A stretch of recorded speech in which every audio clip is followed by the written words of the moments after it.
क्योंकि कल भी आईटी रिकवरी मोड में था, आज भी अच्छा ट्रैक्शन मोमेंटम पकड़ रहा है। गौरांग सर, क्या व्यू बन रहा है? ये आईटी इंडेक्स वो है जिसने कल भी रिकवरी को लीड करा, हाई से 30% करेक्ट होकर कामकाज।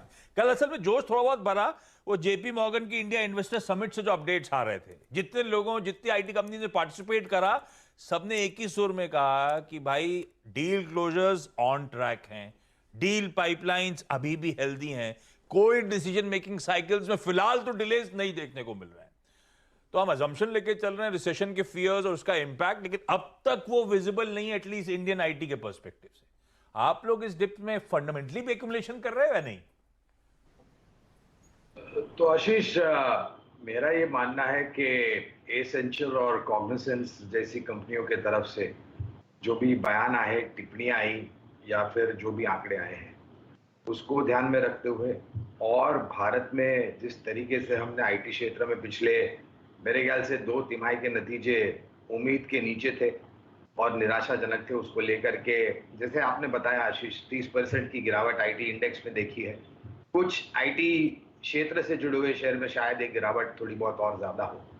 हमारी सोच ये कहती है जियोजित पर कि अगर आप आने वाले 3 या 6 महीने का नहीं सोचते हैं, यानी कि दूसरी और तीसरी तिमाही शायद थोड़ी बहुत चैलेंजिंग रह सकती है, आंकड़ों को सुधार आने में थोड़ा समय लग सकता है, लेकिन अगर साल 1.5 साल का नजरिया है आपका, यानी कि अगले फाइनेंशियल ईयर की मैं बात कर रहा हूँ, तो मेरे ख्याल से आपको बहुत ही अच्छा रिटर्न मिल सकता है। पहली बात तो जैसे आपने सही जिक्र किया, सबसे पिटा हुआ क्षेत्र है ये आईटी। दूसरी तरफ एक कॉन्ट्रेरियन बाय कॉल हम जिसे कहते हैं आशीष, वो उभर करके आता है। ये एकदम से परफॉर्म नहीं करेगा, शायद आने वाले 1-2 तिमाही के नतीजे और निराश करेंगे।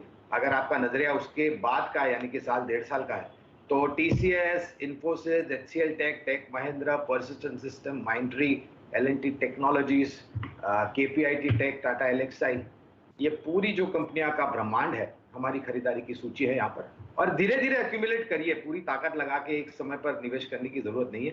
मौके बहुत आएंगे आईटी क्षेत्र में आपको निचले स्तर पर और जोड़ने के लिए, तो शुरुआत कीजिए और किश्तों में और जोड़ते जाए जब भी गिरावट आए। टीसीएस से 2700 3700 मेहुल जी ना? हाँ ठीक है, 3700 के भाव के हैं और इस वक्त तकरीबन 3000 रुपए के आसपास ट्रेड कर रहा है। अविनाश जी, टीसीएस या फिर जो बाकी आईटी स्टॉक्स हैं, यूएस में हमने देखा था कि जिस तरह से इन्फ्लेशन स्पाइक अप हुआ था, उसके चलते कहीं ना कहीं प्रेशर आया था और अपने भी इनके चैलेंजेस हैं मार्जिन को लेकर। ये बताइए कि ये सारी चीजें पीक आउट हो गई हैं क्या, और भाव के लिहाज से अब ये शेयर सही लेवल पर हैं? जिनके पास हैं वो क्या करें, और नए निवेशक जिनको ये सेक्टर पसंद है और कंपनियां पसंद आ रही हैं, क्या सही मौका है खरीदने का भी? अभिषेक, मुझे लग रहा है कि देखिए, भाव तो काफी अट्रैक्टिव लेवल पे आ चुका है और मुझे लग रहा है कि अगर हम स्लाइटली लॉन्गर टर्म व्यू ले तो मैं समझता हूं कि आईटी कंपनीज का बिजनेस तो कंप्लीटली खत्म होने वाला नहीं है। हालांकि शॉर्ट टर्म में हेडविंड्स रहेंगी। यूएस और यूरोप में अगर रिसेशन आता है तो अगले 2-3 क्वार्टर्स के लिए तो अंडर परफॉर्मेंस आपको देखने को मिलेगी, लेकिन जो कॉन्ट्रा इन्वेस्टर है और जो मेरे ख्याल से प्राइस का बेनिफिट लेना चाहते हैं और लंबी अवधि के लिए पोर्टफोलियो बनाना चाहते हैं, मेरे ख्याल से यहाँ पे डेफिनेटली थोड़ा सा एवरेज या थोड़ा बहुत बाइंग कर सकते हैं। मुझे लग रहा है कि होपफुली साल भर का भी टाइम अगर हम देते हैं और ये यूएस की रिसेशन और यूरोप की प्रॉब्लम से अगर मार्केट थोड़ा सा इंप्रूव होता है तो इसमें बाउंस बैक भी इक्वली शार्प रहेगा। आपको ये बात पता होनी चाहिए कि टीसीएस ने 4500 रुपए में बायबैक किया था, तो इनकी एक हिस्ट्री है कि बायबैक के प्राइस डेफिनेटली शेयर का प्राइस कभी ना कभी क्रॉस होता है। तो थोड़ा लंबा टाइम फ्रेम के बारे में अगर मैं कहूं तो इसमें अच्छी अट्रैक्टिव बाइंग अपॉर्चुनिटी बन रही है, लेकिन ये यही इन्वेस्टर्स के लिए जो कम से कम साल 1.5 साल का टाइम फ्रेम दे सकते हैं। तो साल 1.5 साल के लिए आप टीसीएस में बने रह सकते हैं। दिग्गज आईटी कंपनी जिसने 4500 में बाईबैक किया था, उम्मीद है और सभी एनालिस्ट जब बाईबैक आया था सबका यही एक मत था कि हिस्ट्री को देखते हुए कहीं ना कहीं बाईबैक से ऊपर जरूर निकलता है शेयर प्राइस, तो फिलहाल इसमें बने रहने की सलाह है।